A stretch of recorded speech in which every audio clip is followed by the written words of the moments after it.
Hey guys, today I'm reacting to 4 ways British and American beaches are very different. So let's get into it and see how they're different. Hello, I'm Lawrence and I'm on a quest to uncover all of the memos that Britain and America lost in the pond, and one of those memos pertains to the things either side of it. Beaches. Remember beaches? Beaches were a big part of my childhood. I was born in the seaside town of Cleethorpes. I holidayed in Devon, and I watched things like Jaws, a film depicting terrible tragedies at sea, and Jaws the Revenge, a terrible tragedy. But those childhood experiences were only a taster of what was to come. After moving to America, I realized that many universal seaside traditions from my youth weren't universal at all. The British and American beach culture were like chalk and cheese or the word lieutenant. Sure, your standard beach will usually come The volume is a little bit weird. with large helpings of sand, waves, and David Hasselhoff, but look closer because everything from the sea life to the beach food is quite different on either side of the pond. So pull out your bucket and spade as we take a look at 4 ways British and American beach culture is very different. It's often said that the biggest difference between Britain I love food, so let's and see. America is that America thinks 100 years is a long time and Britain thinks 100 miles is a long way, but that's not it. The I don't think that's true though.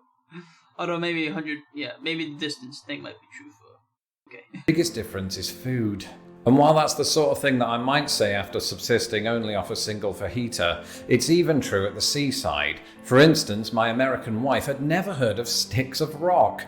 And if you're like her, a stick of rock is a type of stick-shaped boiled confectionery sold at seaside resorts in Britain. They're painful It's maybe a bit like saltwater taffy. to eat. In fact, Venn diagrams show a significant overlap between rock consumption and stereotypes about British teeth. Willy Wonka himself would have ruled it a step too far, and while the Candyman thinks he can, he bloody can't. But another staple of British seaside is the 99 Flake. This is a soft-served ice cream topped off with a Cadbury flake. It's immense. But to me, few I mean, soft serve ice cream, just ice cream in general, is definitely popular at beaches. things are more immense than the meal of my hometown. Fish and or chips. Don't get me wrong, fish and or chips is plentiful in America. It's just not You know, it's even popular at beaches, especially. I mean, particularly synonymous with American seasides. To uncover it everything may not be synonymous, but it's pretty damn popular, especially like in East Coast. Yeah, it's really popular. I'd imagine, especially like in the Northeast, you know, those coastal areas. Let's call it fish and chips, fish and fries. It's really popular. Or even like clam chowder is also really popular as well. food item that is, I'd need a notepad, a dietary translator, and about 26 hours. That's because American beach food varies from region to region. In New England, they're all about their clam cakes and pier fries, which is sort of like fish and or chips. Fries are really popular, especially like wedges, like really thick fries, popular at the sea as well. But without a knife. In the mid-Atlantic, New Jersey sells rippers.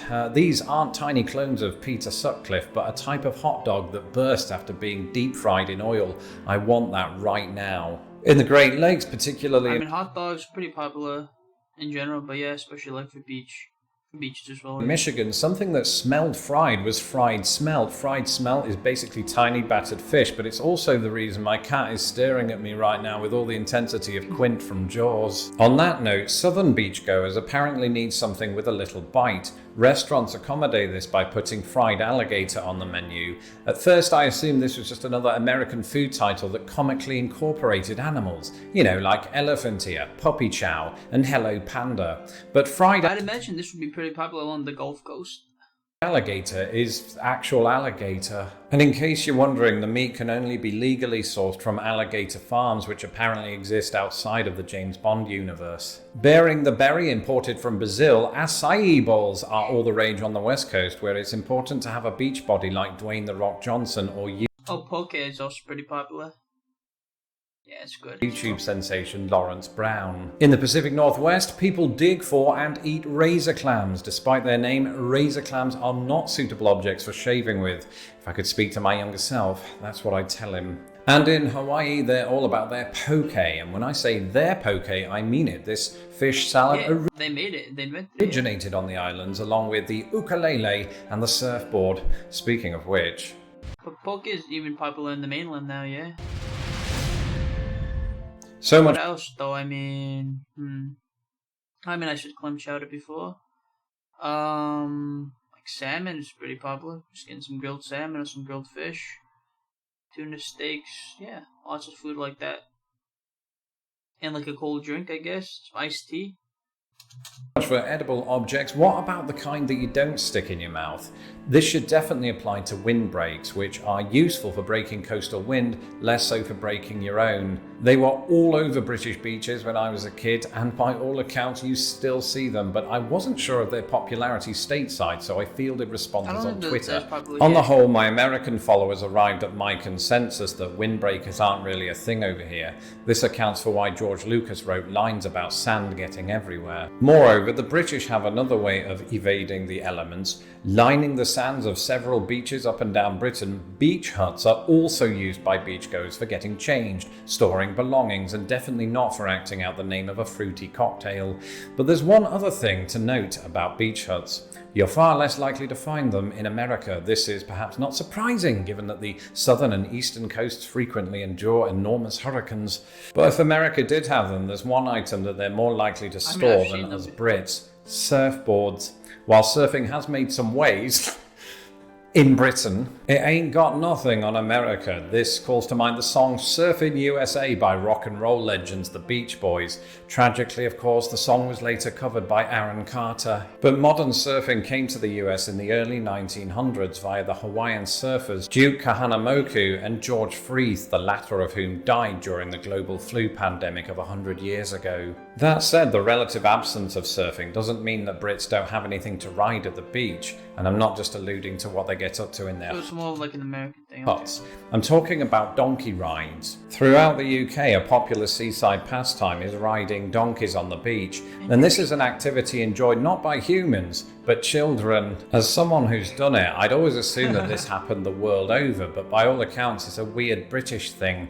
My hope is that our two countries can come together to invent donkey surfing. Until then, let's talk about other seafaring animals. It's often said that Britain and America are two We definitely have a big difference in sea animals, yeah. I think they can be a bit more dangerous here in the US. nations divided by a common language, but they're also two nations divided by 300 million cubic kilometers of water. Because of this, and because America has a secret second ocean out back, it stands to reason that some marine Our secret second ocean out back, yeah. I mean, that, like in the 21st century at least, it's a really big deal, the Pacific Ocean, yeah. animals get lost in the pond. Take, for example, the great white shark. In Jaws the Revenge, a great white disguised as a Fisher-Price toy swims from Martha's Vineyard to the Bahamas after catching wind of Ellen Brody's travel plans. And all of that totally checks out, because great whites do like to roam the shores of those places, but also the shores of many other not Britain places. One of those places is California, where fatal great white attacks are the highest in the nation. Of course, there have only been about 15 of those in the last century, but a record is a record. On the other hand, fish such as the Atlantic cod, Atlantic plaice, or Atlantic mackerel only grace America's northeast. In Britain, these surround the entire country like moving boxes currently surround me. In fact, everything that I just said is true of the Atlantic puffin too. Often found on cliffs up and down Britain, Atlantic puffins always seem like Britain's consolation prize for missing out on penguins. Of course, there are plenty of other birds that we missed out on too. You might recall that the British wartime singer Vera Lynn famously sang, "There'll be bluebirds over the white cliffs of Dover." The problem is Dame Vera lied. Bluebirds are unique to North America. And I've just realised that Dame Vera might be watching this. What I meant to say was, Dame Vera, your American lyricist lied. Actually, he was just confused, like me. Speaking of words, it's often said that Britain and America are two nations divided by 300 million cubic kilometers of water, mainly by me, but they're also two nations divided by a common language.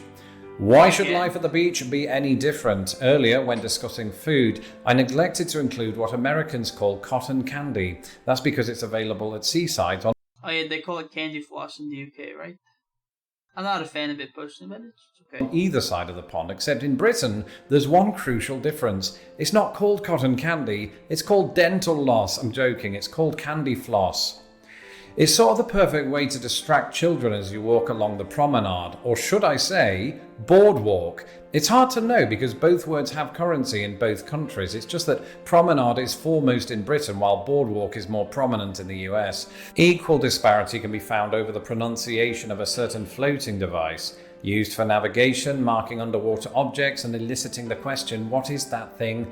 A buoy can serve many purposes. Its biggest purpose, though, is starting flame wars between Brits and Americans, the latter of whom usually pronounce it buoy. But are you sick of all those arguments? I am. How about this, right? Just for once, let's rise above it. Let's not take the bait. Let's ride the wave together. It's an ideal worth floating. I'll stop now. That's it for this episode. Let me know in the comments below if you really miss the beach like I do, and if your beach body... I'm actually not really a big beach guy. I mean, I like seafood, but I don't really care about going to the beach. But, it's still interesting. I guess, ocean type stuff in the water. Like, I definitely like swimming, but I don't love the beach. Windbreaker in the States is a very light jacket. Yeah. Let's increase the size of the comments. The size of the comments. The sound is coming through fine for me, but some have noted an issue with feedback. Apologies if that's happening on your device. Not sure what's causing it, but we'll look into it for next time. Also, I'll admit, the thumbnail is Photoshop. The flags were totally edited in. I think that the sound might just be bad if you wear headphones. Windbreaker in the States is a very light jacket, yeah.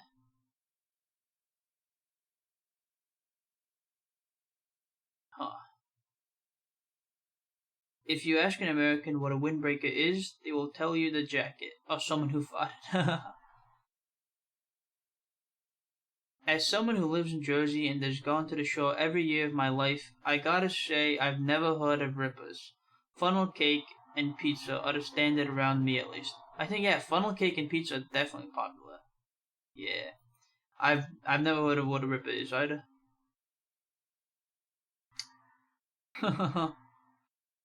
Fried Oreos are good, yeah. A lot of fried food is popular in the US on beaches, yeah. Me too. Fried shrimp, crab cakes, pizza, funnel cakes, frozen custard. Frozen custard's like ice cream pretty much, just made from custard, which is delicious. Fudge and saltwater taffy. Yeah, saltwater taffy are popular, yeah. How about corn dogs? Corn dogs are popular on the beach as well.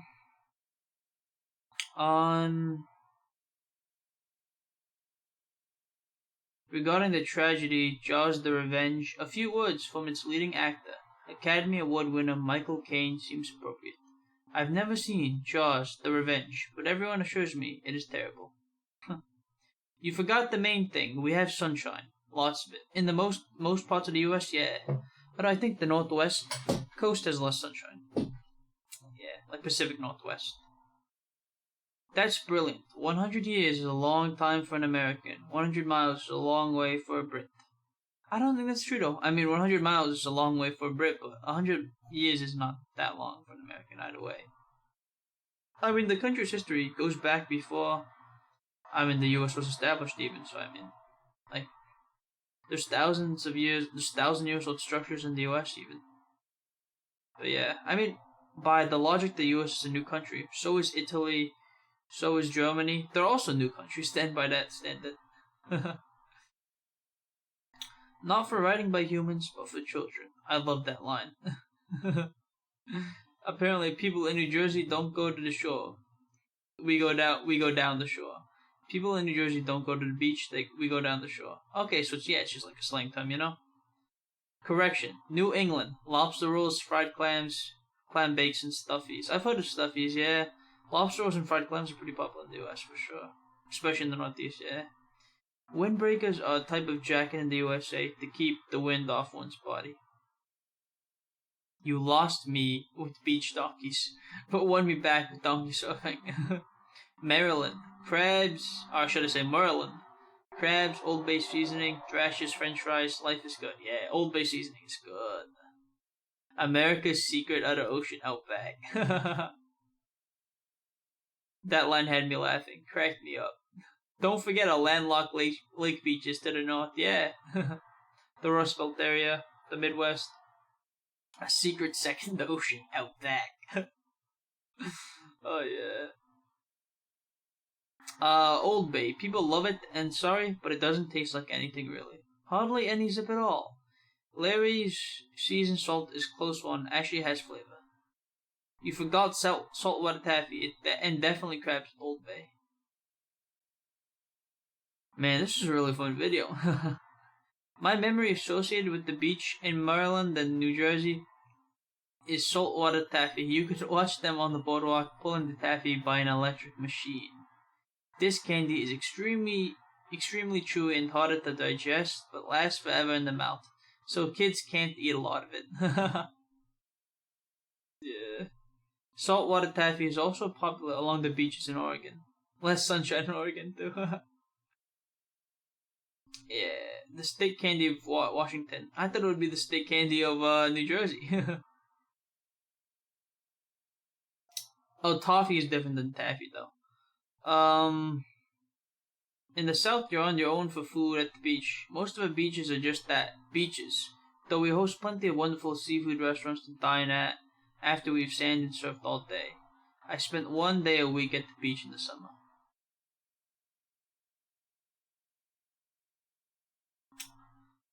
Huh.